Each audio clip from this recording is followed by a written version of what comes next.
Uh, okay, we will start our webinar talking about it. We have a lot of material, right? I hope you get some good knowledge out of it. We've prepared also in thinking also on offering you something else, right? I mean, not just the regular going through the phases, what it is, I know, but we'll also be sharing some tools. We'll also be sharing some surprises as well towards the end of the presentation as well, right? Without further ado, so let me introduce myself here. So I'm from Costa Rica, first of all, and that's my name. So let me see. Oh, I'm sorry. Let me start my camera for just 1 minute. So that's me. Hello. just to put a face on who's talking. So I'm from Costa Rica. I represent, or I have a company called Constru-Robot.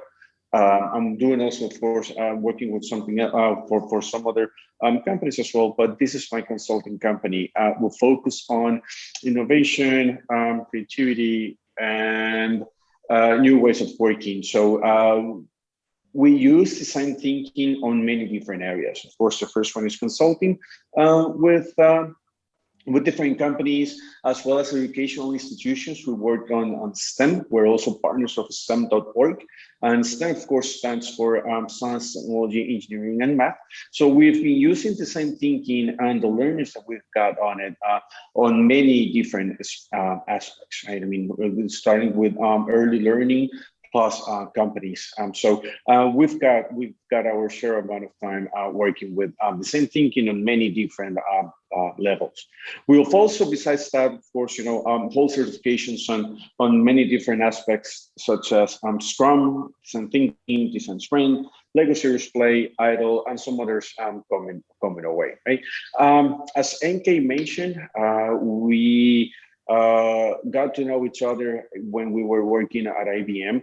There, we got the opportunity to manage and lead and coach, right? I mean, we were doing a lot of different things, managed to do an agile ways of working transformation on one of the largest at that time organizations for IBM. So we work with around 150,000 people, something like that. So we got the chance to do that and really learn and really hone in our own methodologies. Plus that, we've also led agile transformations in banking and retail. And more importantly, we have also worked with the IDB, with the International Development Bank, here locally in Costa Rica and overseas, and doing as well design thinking and some Scrum project management. So that's me.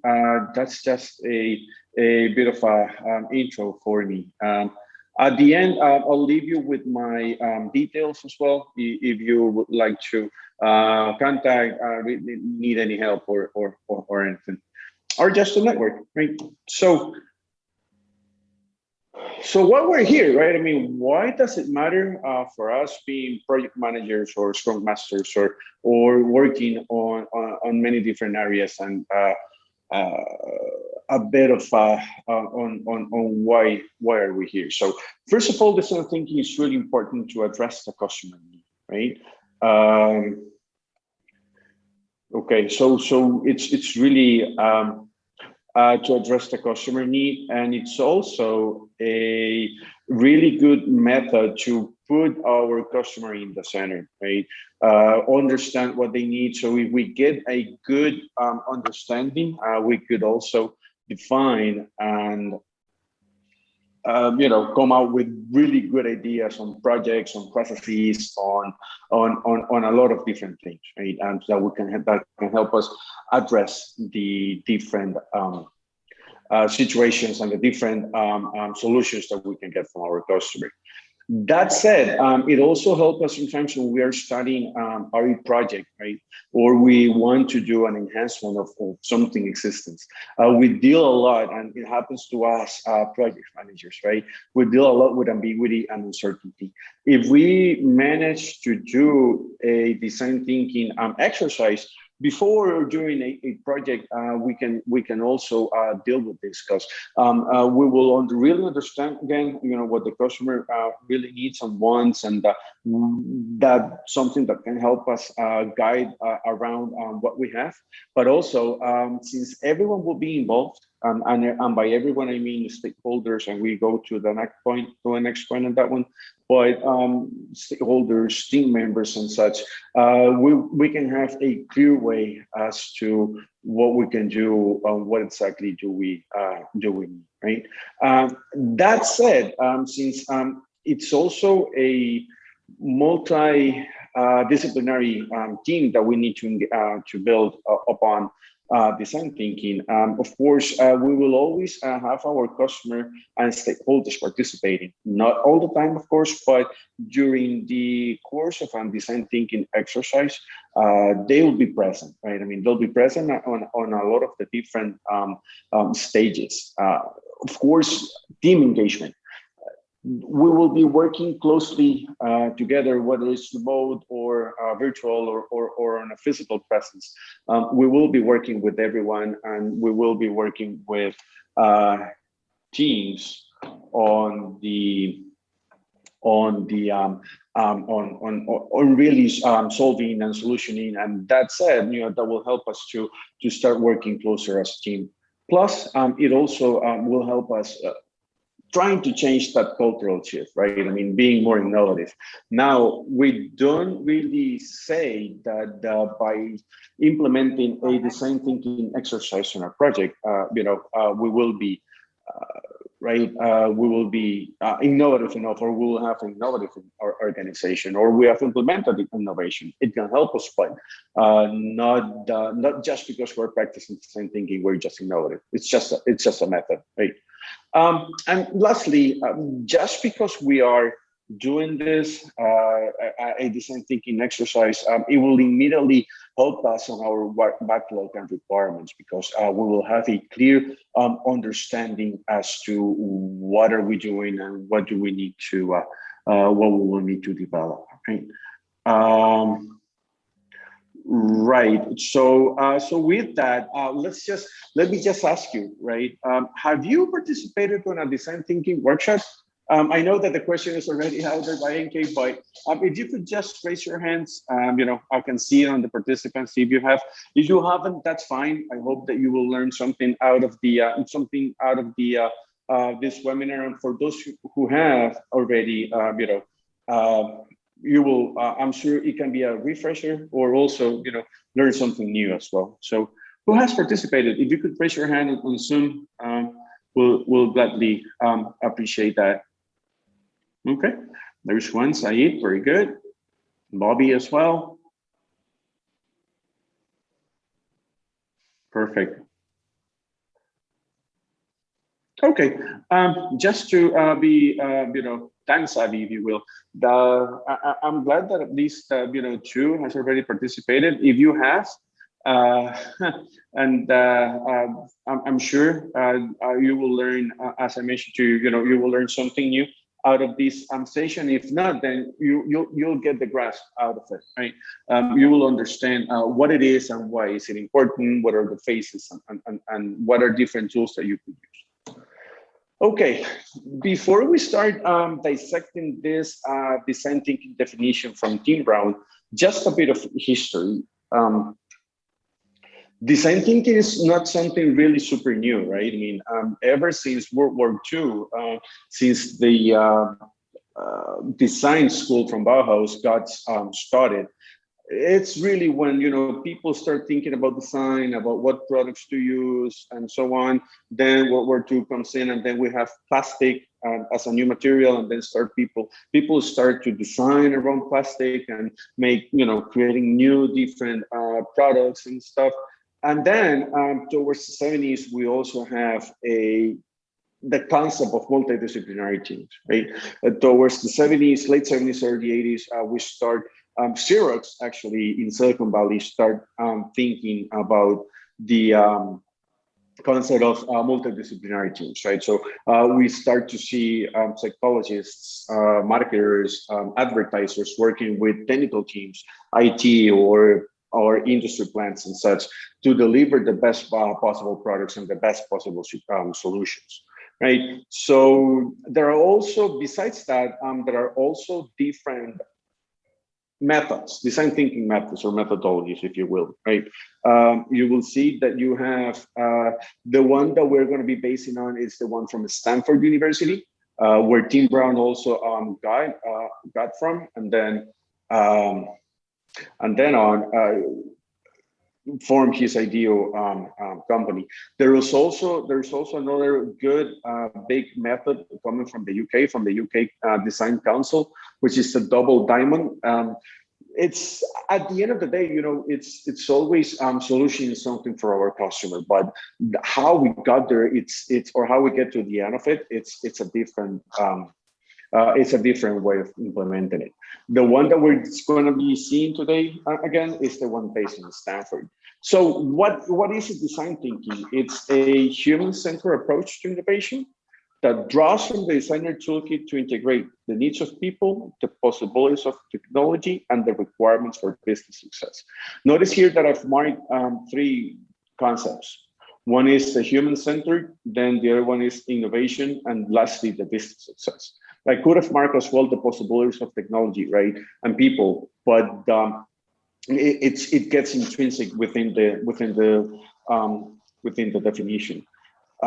As well, it's really important to see the path where we're going, right? I mean, one is human-centered. We start with the human, then we create innovative solutions that will drive business success, and we will see it on the next slide, right? So why human-centered?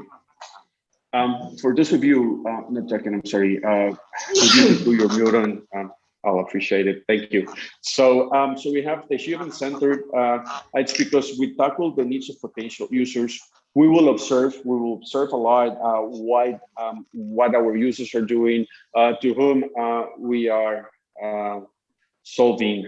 We see, you know, to whom we are solving. We need to see them in action, right? I mean, it's like if we want to really understand an improvement of a product, of course, or improvement of a process, we need to see it in action, right? So we need to observe humans. We're not talking about customers anymore. Humans in terms of stakeholders, team members, you yourself as well, you know, leading a design thinking process. It's really important, you know, we embrace multidisciplinary teams, and we embrace cultural and background differences. That can help us as well on innovation, right?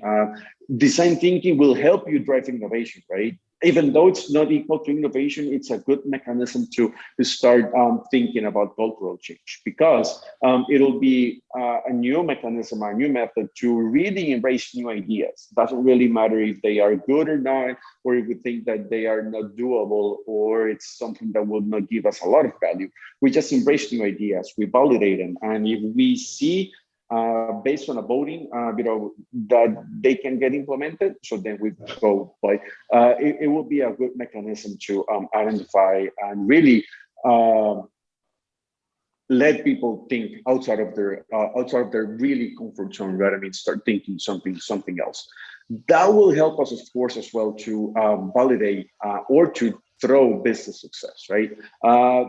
Products will be validated, right? Because once we get to the testing stage, we will involve the customer, and the customer is going to be involved across the different stages. May not be an active participant, but they will be there.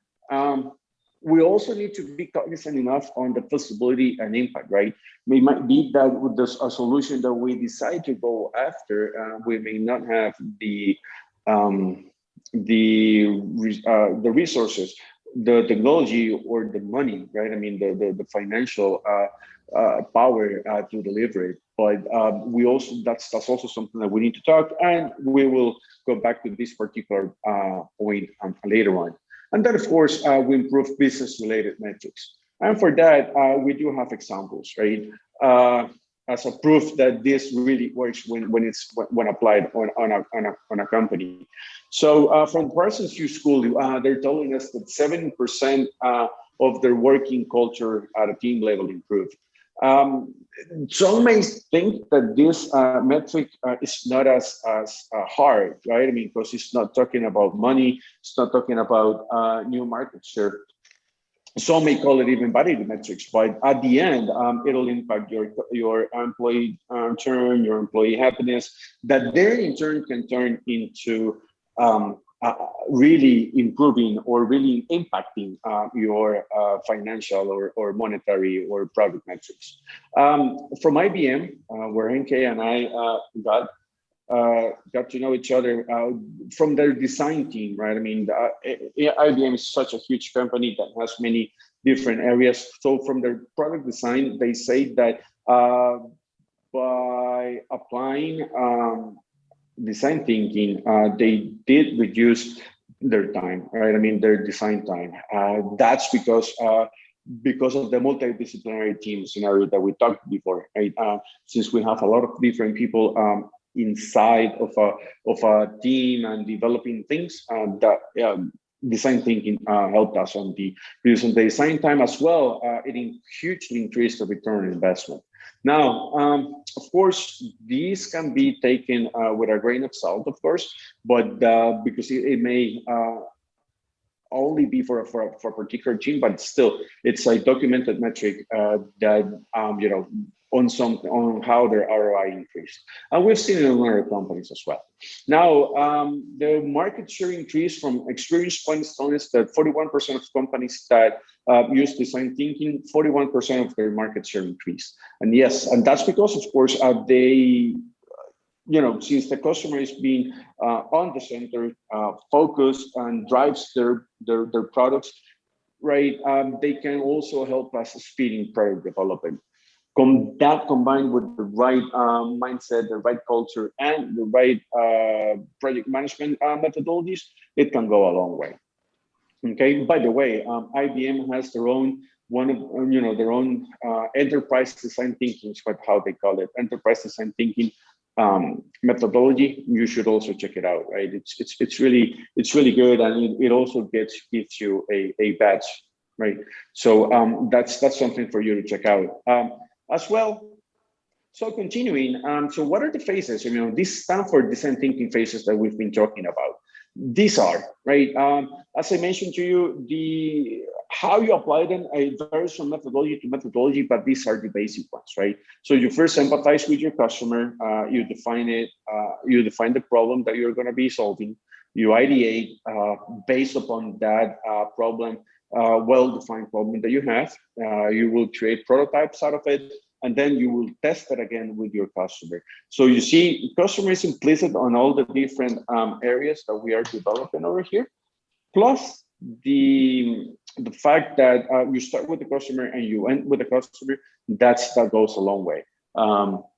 Notice that this is not a linear process. Notice these dotted arrows that we have going back and forth. And it's because, yes, you will be moving from empathize, to define, but not necessarily once you get to test, doesn't really mean that you can go back, right?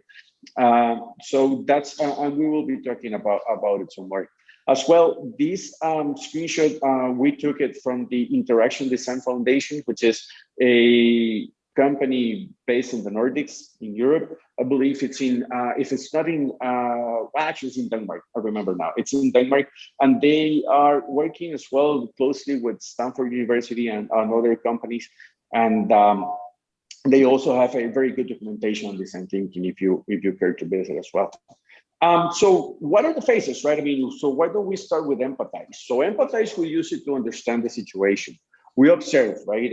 As we mentioned, we see, we can spend a day seeing how our users, or maybe less, but we can spend some time seeing how our users are using or are behaving or are interacting with whatever we are developing, whether it's a process, a product, a new product, or even a new methodology, right? Something that we want them to learn.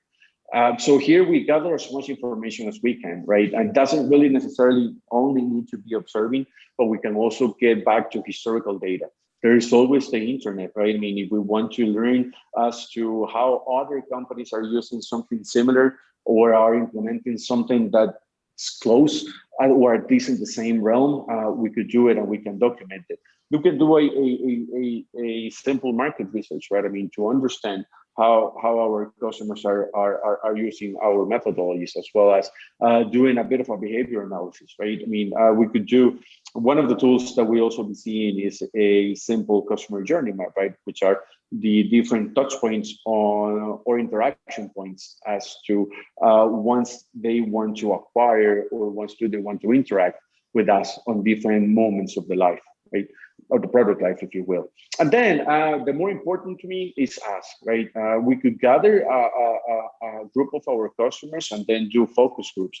We can send them surveys. Surveys, of course, they tend to be long, and sometimes people would not fill it out. But if we know exactly what we want to ask, it doesn't necessarily need to be a long formal document. You have social media, right? I mean, you could do on Instagram or even on Facebook, you could do small free question little surveys and then get your information. And if you have the possibility to meet one-on-one or at least do meetings to ask questions, by all means do so. There are some tools, right? I mean, that you could see, and we will see the empathy map on the next slide. But you could use empathy mapping. You could use aggregation tools, right? I mean, to really start understanding what is it that we want to solve from our customers, right? There are also a lot of different tools and techniques as well to facilitate these parts, whether you're remote or whether you're face-to-face, right? And we can talk about that some more later on. But I want to present you as well with a simple empathy map, right? This goes a long way, and we've used it a lot.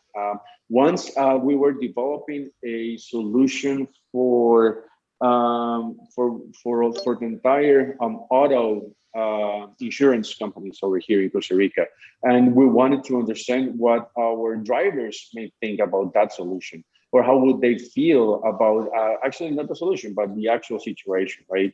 So we started by asking questions, going to them and asking really simple questions as to how would they feel about the situation.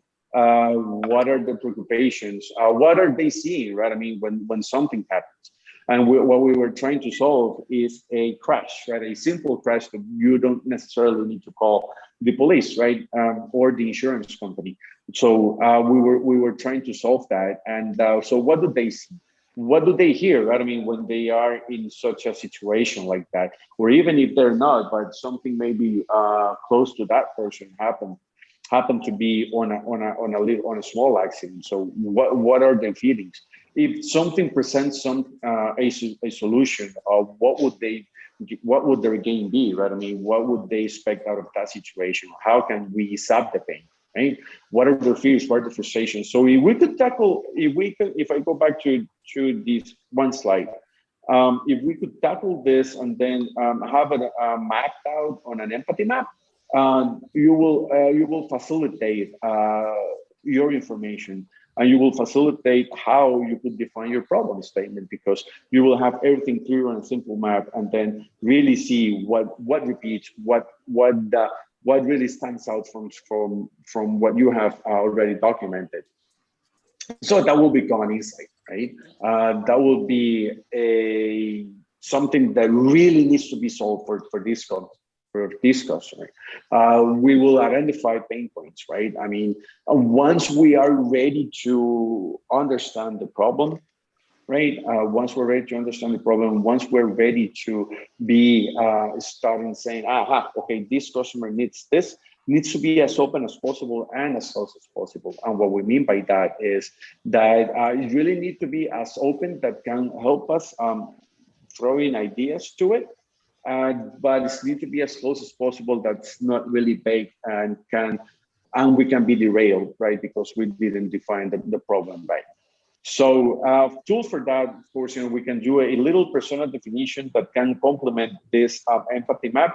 But then once we have that, we can present our problem in the form of how might we. There is this sister or cousin, let's say, methodology called design sprint, right? And that one was created by Google. They use How Might We throughout the different the process, right? Not just to find the problem, but also to really help us understand different situations. So how might we, right? Say for instance that now that we've been talking in the world about sustainability, right? Say for instance that you guys are hired to a company and they want to implement a sustainability strategy, right? That's it. That's all you know, right? So sustainability strategy is really open, right? I mean, we need to know what the customer wants, what the customer needs. The empathy map that we saw right there will come a long way. So we start thinking, right? I mean, what is it that we want? So perhaps we could narrow this problem as to how might we solve or reduce waste from the process X on plant Y, right? So that way we will have something that evokes a solution, right? Something that perhaps we could start imagining. Okay, so if we want to reduce waste from this plant, we could do something, right? I also proposes an attainable target, right? We're still talking about sustainability. It's part of this, perhaps a greater strategy on sustainability that this company may have, but it's attainable, right? I mean, we're tackling one plant, one process. And it really qualifies the problem, right? I mean, and what's the problem here? So we want to be sustainable and we want to do something, and we want to do something about it on a smaller scale, right? On a focused scale.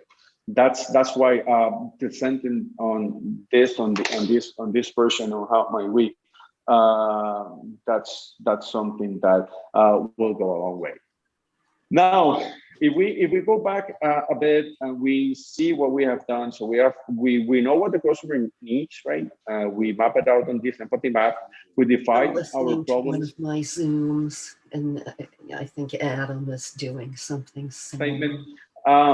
So now it's time for us to start creating ideas. I'm also catching up on some other stuff. I'm multitasking. Okay, all right. So if you're not talking, I'm sorry. If you have questions, feel free to raise your hand, of course. If not, then I'll appreciate the mute button over there. I'm sorry. But then, so then we have ideas, right? I know that once we have a problem really defined, so then we can try to find the best idea possible, right? And the best way to do this, we have many different ways. I'm sure that we all have been on a brainstorming session where everyone talks and everyone has an opinion, and we will disqualify ideas before we put that sticky note on a wall, or we even raise our hand, right? But that's not the case on here. Any idea is admitted, right? I mean, we're not going to be saying that it's good. Any idea it's just an idea, right? I mean, we can come out with many ideas that we want. So we do it individually, and then we do it, and then we share in group, right? That way we're forced to do ideas on a fixed amount of time. That's another thing, right? I mean, we have times for everything here. Yeah, so, I would like nuke that and butter it and put it. So for these different tools that we have, right? So we can do a brainstorming. I can come up with many ideas, and if we want to do give a good time out of it, we can time it, give it 5 minutes, 5 to 10 minutes, not much, because sometimes people tend to get stuck, right? And that's normal. A good creative trained person can come out with 20 ideas in less than 5 minutes. And you see it, right? I mean, you could practice about it. You could do, once you have a moment, a solo moment, if you will, right? I mean, you're driving, you are taking a shower, or you are just with yourself. Start thinking about it. Start thinking about how you may be able to solve something. That way, you start training your brain to become more, maybe not just creative, but to give more ideas on a fixed amount of time, right? So as we said, we go from the individual to a group. We get as much ideas as possible. just ideas, right? I mean, we don't have to be detailed on how we're going to be solution it. And then we need to be mindful, as we talked in the beginning, with the, to see what's feasible, what's how much of an impact this idea can provide, and then discuss with respect, right? I mean, we're just talking about idea. We're not talking about the person or the person's partner, right? It's just an idea. Sometimes we've seen that if a person on a higher rank comes into a group, or a person that we think it's really creative comes into a group, and then we just tend to agree with that person. That's okay if the idea is valid, but you all have a voice, you all have a way to express it. So that would be that's something that we as facilitators need to be cognizant about. So with that, so the team has come out with great ideas, right? With main ideas, you have grouped them as to see what's similar and what's not, and then so what do we do, right? So then we prioritize it. So we could do a feasibility versus impact matrix. This is just something that we just threw out, right? But I hope you get it, right? So we work here on this top right corner. Whatever the team decide that is going to come in here, those are the main ideas that we need to work out with. We can either decide on one idea or on a group of them, if we think that they are complementary each other, right? Sometimes I personally may think that idea one is good, but then when they are talking about it, they can see that idea 2 and 3 are good, and if we put them together, they will be a super idea. Let's say that, and then the team can work along on that one. Ideas 4 and 7, they are good, but they're not as feasible or as important or as an impactful ideas. Ideas 5 and 10, it's super feasible, but maybe the important is not as good. They may be the second ideas to take into consideration. And these ones in red, they may be discarded or maybe kept if the team feels very good ideas, but maybe they don't have the technology in place to develop them or the time, right? I mean, maybe it's not the right time to do them, or the team is, or the company is not financial, or the team is not really funded to develop these ideas, right? And it happens, right? I mean, that's why we need to be cognizant enough about these three areas. So this simple matrix goes a long way. It's really super simple, and it will help you to build the right prototype, right? Prototypes can be anything, as long as it helps you to validate a point with a customer, right? They can be really low fidelity. Say, for instance, that you are working on a process, you don't really need to work on your SOPs, right, on your standard operating procedure, and then do this super nice presentation. As long as you have something, even if it's in the form of a storyboard, right? I mean, as long as you have something that can be validated with your users, that will be it, right? I mean, that will be enough, because that's the whole point that we want, right? I mean, to learn about this prototype and understand really what's next. Of course, the closer to reality we can build it, the more understanding the customer will be, right? We can get more questions and we can get more interactions with it, but you don't have to go a long way. It can be cardboards. This scenario that we talked about, that we talked about on the insurance company, on this scenario that we did here for the International Development Bank, we use Legos, right? I mean, we use Legos to build out a process. Another team just use cardboard and paper and a pencil, right? I mean, to do really a storyboard as to how the process would look like. So really, it's not the importance, right? I mean, it's not the importance of how finished it is not that much. Of course, it needs to be understanding enough. You could also do it online, right? I mean, there are different tools like Figma. Let me see if I can show it if you're not familiar with it. You could do it Mural, you could do it with Figma, right? Here, you could do, and this is just a tool of many, right? I mean, we're not promoting anything. It's just something that has worked out for us, right? I mean, you could do a low wireframe, which is how different stages are presented, Again, whether it's a process, whether it's a tool, what have you, right? I mean, you could do a wireframe and really understand how it is built, right? Tools like this, even Mural, right? I mean, this is it's in Spanish. I'm sorry, but this is what we use whenever we feel creative. This is something that we use, right? I mean, we even mapped out our calendars and stuff. But then we could use these type of tools to really do our prototyping. Remember, we just want to learn out of the solution and test it with our customers, right? Here the importance is we just need to get as much feedback as we want. We want to document our results. We also need to be super ready when something negative comes out, right?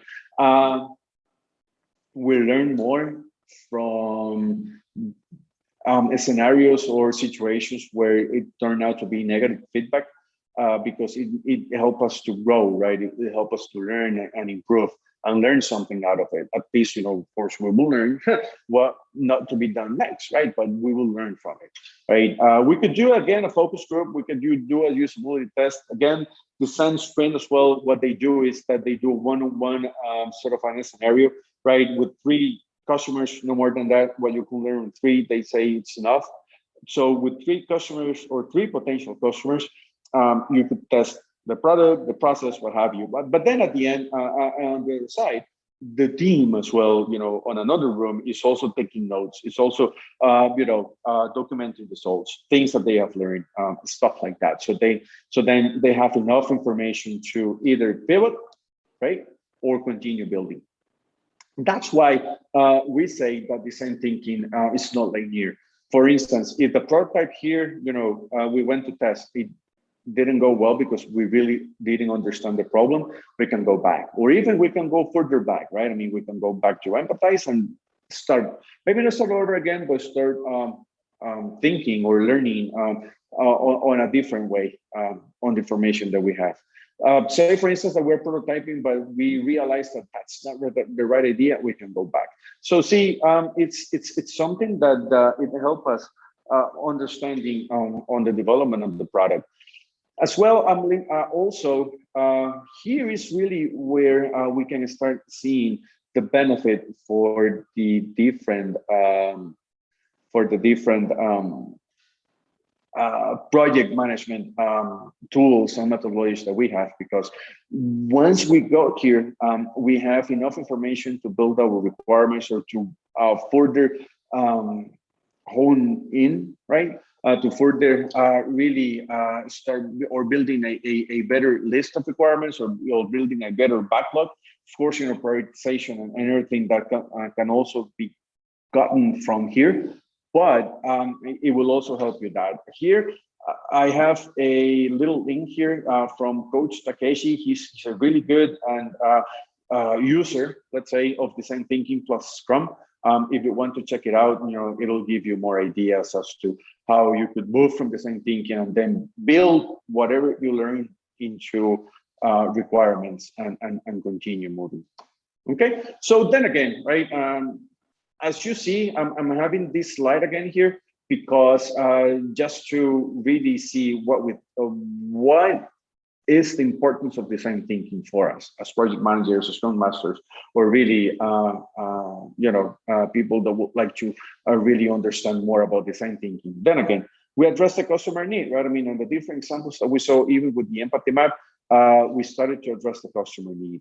We dealt with ambiguity because we defined a problem on the how might we, right? I mean, as clear enough, based upon, of course, on the information that we got. We understand our customer stakeholders. They also participate and should be participating on not approving, but in the know and in consensus of what we are developing. The team got engaged, right? I mean, we ideate, we shared our ideations, we built a prototype, we built a solid problem defined. It's the we in it, right?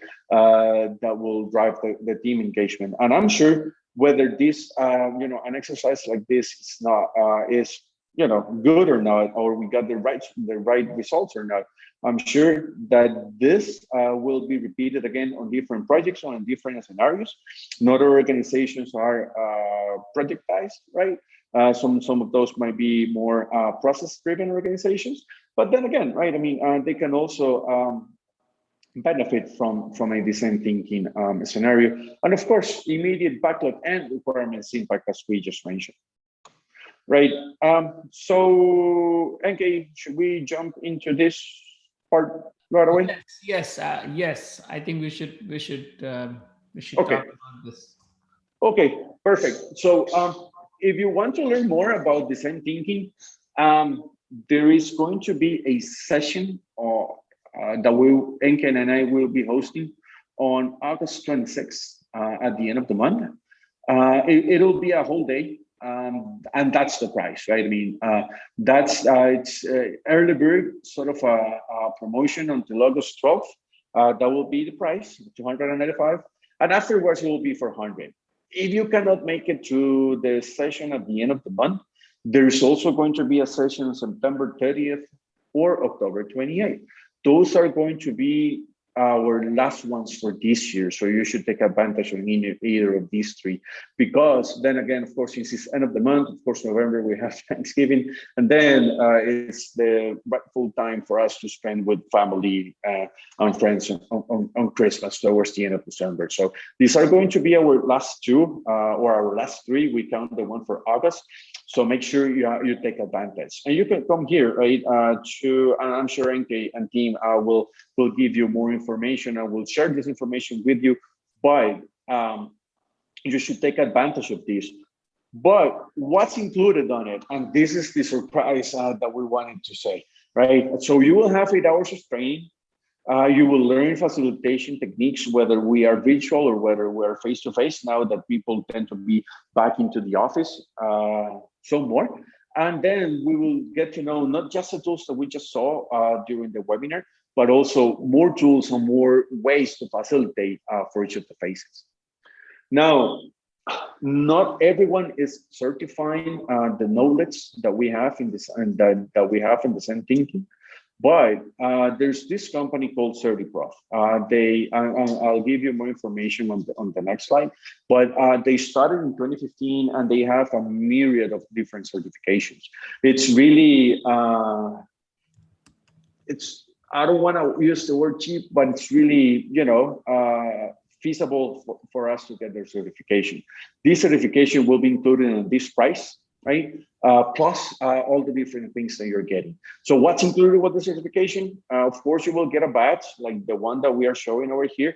You could share it with LinkedIn, you could put it on your resume, and that's of course all included in the cost. It will also include the material, and you have you could take the exam twice, right? That's all included. You will have all the materials, and you will have everything in there. Of course, the session, besides being or seeing the material that we have over here, you will get more, right? I mean, you will get facilitation techniques and you'll get to know different tools.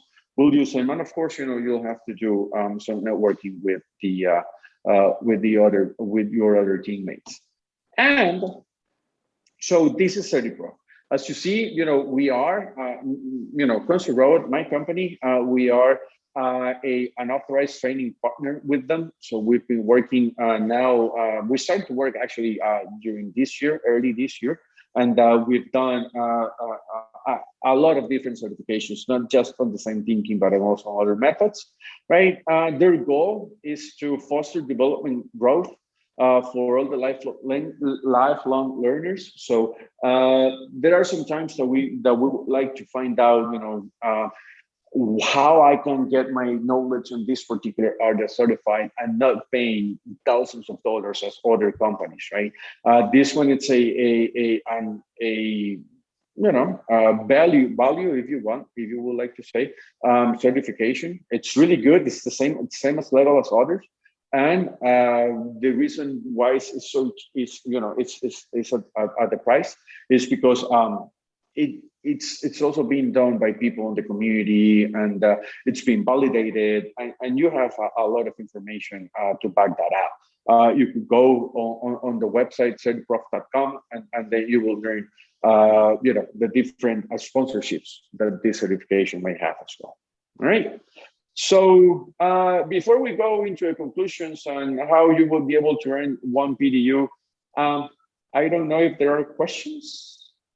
Yeah, Sergio, there was a question in the chat about from Liz, and I will open all microphones. If you want to unmute your microphones, you should be able to unmute and talk.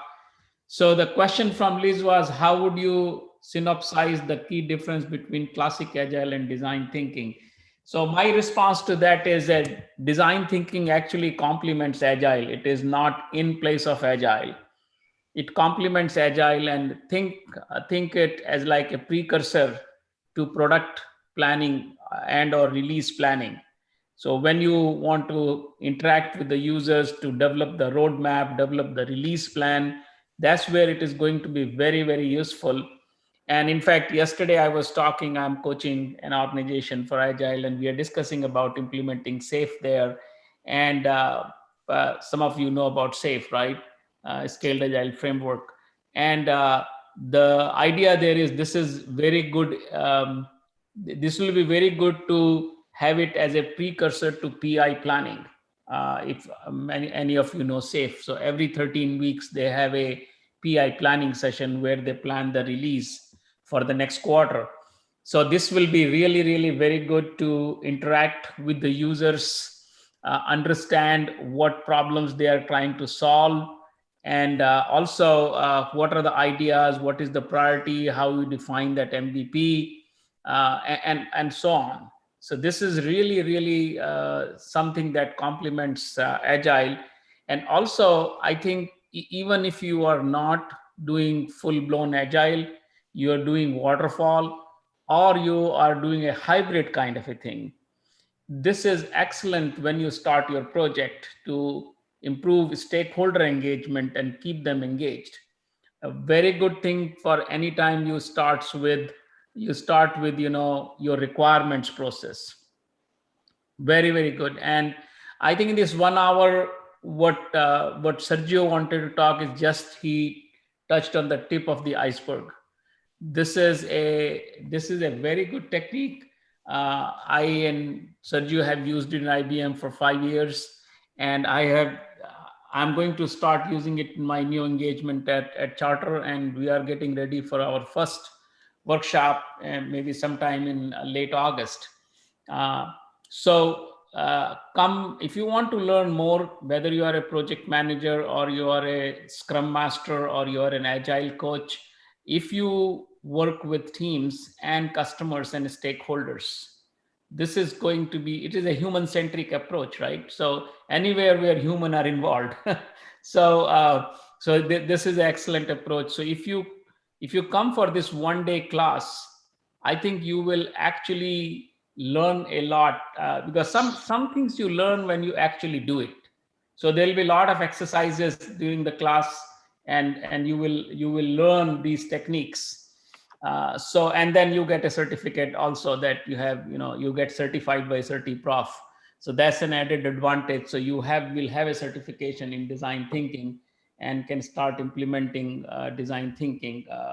So there's another question or comment. I don't know. I have used design thinking in our bank for digital transfer online banking channel. We use design thinking along with customer journey. So personas, which Subramaniam, personas is part of design thinking. So creating personas is same. So empathy map, that what Sergio was talking about, includes the personas. So it includes the personas, the empathy map. So if you see this chart, yeah, thank you, Sergio. So if you see, it's actually understanding your customer, understanding customer stakeholder, who they are, how they feel, what they say, what they do, what are their pain areas, what are the so multiple dimensions of understanding your customers, and then understanding the problem. What design thinking does, it actually forces you to have a very solid understanding of your users and stakeholders, and also the problem. Most of the situation, what happens, people don't spend enough time in the problem space, they get into the solution space very quickly. And that then the solution that is created is not the optimal solution. So that is something that design thinking provides. It very well complements agile, and also the PMI based hybrid or waterfall way of delivering project. I think every project manager should know this and use it. They will enhance the outcomes for their projects. So I would like to stop here. If anybody else has any question, you can actually unmute your microphones. And this class which we are running, there is early bird only up to 12th August. And so use that time frame from now to 12th August to sign up for that. Anybody else have any other questions? All right. So let's say, Sergio, what you have after this slide. Okay, so how do you get one PDU for this? So that's, yeah, you all of you will get the slide deck. So you will have this with you. So probably the slide deck you should be able to download after some time. What's the next after this, Sergio? I think that probably, okay. Yeah, this is the conclusion part here, that what I and Sergio have been talking about. And what's next after this? I think really this, yeah, questions. We have been talking about that. This is Sergio's information. If you want to reach out to him for any questions or follow-up thing that you want to do, you can meet him on 26th, when he and I will team up to deliver this one day class on design thinking. What is next? That's it. Thank you. Okay. All right. We'll be here for maybe maybe a couple of more minutes if anybody has any last minute questions. I hope you learned something new today and would be joining us on 26th August. Not only you, but you will be bringing some of your colleagues. I think it will be great if you brought your team to that, the Scrum Master, product owner, and maybe a couple of leads. Or if you're a project manager, then the other project managers or the key team members of your team. Yeah, NK, if I may, usually how we run this is that we based ourselves on real problem scenarios, right? I mean, we encourage participants to bring whatever scenarios they will think that they will apply the same thinking and make a solution out of it, right? So we encourage everyone to, every participant to start thinking about what can they solve, and really bring it to a room, and you'll see that not only with the facilitation and verification, but you will also get out with at least a possible idea as to how to apply the same thinking in the real life. So that's also a really good benefit there. That's very good, Sergio. That's yeah. So I think in the class, that's what Sergio is saying. We are going to not talk too much theory, but it will be mostly doing it. And yeah, and that is how I think most of us learn that way faster, by doing it. If you do it, it actually creates a very very strong impression in your mind, and that impression stays with you. If it is just theory, it basically stays for very little time. So you will practically do things. You will come with your problem, and then we will start from that problem, and we will do the empathy map. We will define the problems and understand the pain points, and then we will get into the ideation and prioritize the ideas and so on and so forth, and create a what Sergio was saying, a POC. So when you come out of the class, Sergio, is it true that when they come out of the class, they will have a well-defined POC that they can go and implement? Oh yeah, Exactly, exactly. You'll have a very good POC, because then again, we will be focusing on real life scenarios, and the test and the prototype that we will build, it will be, of course, that POC. So when you come out, the information will be yours to keep, right? And yours to implement as well. And of course, we'll be around right after the training as well, if you guys have questions, or you would like some more ideas from us as well. So. All right. If you do not have any questions, thanks a lot, and we will see you on 26th. Thank you all for having me here, and hope you have a great rest of your day. You enjoy your lunch, and as Enke said, let's see each other on the 26th. Thank you all.